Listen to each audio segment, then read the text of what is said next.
Hello అండి అందరికీ welcome to Keerthi's kitchen. ఈరోజు మన వీడియోలో చాలా టేస్టీగా ఉండే దోసకాయ మటన్ కర్రీ ఎలా చేసుకోవాలో ప్రాసెస్ చూద్దాం. ముందుగా ఒక కుక్కర్ తీసుకొని అందులో 4 స్పూన్స్ ఆయిల్ వేసుకొని ఆయిల్ హీట్ ఎక్కాక అందులో కొంచెం సాజీరా వేసుకోవాలి. ఇంకా 2 పచ్చిమిర్చి, కొంచెం కరివేపాకు, కట్ చేసిన 2 మీడియం సైజ్ ఉల్లిగడ్డలు వేసుకొని కలర్ చేంజ్ అయ్యే వరకు వేయించుకోవాలండి.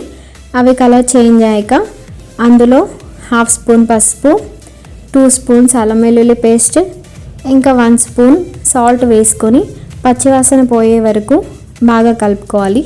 అవి పచ్చివాసన పోయాక అందులో మనం 1/2 కేజీ మటన్ కడిగేసి పెట్టుకున్నది వేసుకోవాలండి.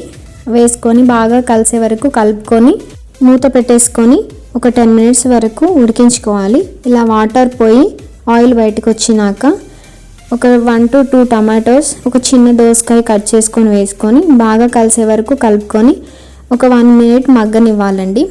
అవి మగ్గాక మూత తీసేసుకొని అందులో 3 స్పూన్లు ధనియాల పొడి, ఇంకా 2 స్పూన్లు కారం వేసుకొని బాగా కలిసే వరకు కలుపుకొని ఒక 1 మినిట్ మీడియం ఫ్లేమ్లో మగ్గనివ్వాలండి.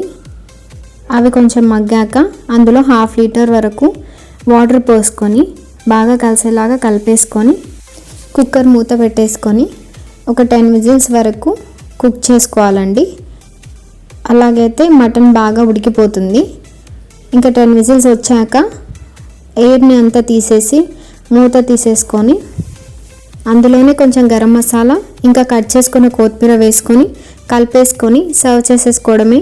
సో చూసారు కదా దోసకాయ మటన్ కర్రీ ఈజీగా టేస్టీగా ఎలా చేసుకోవాలో.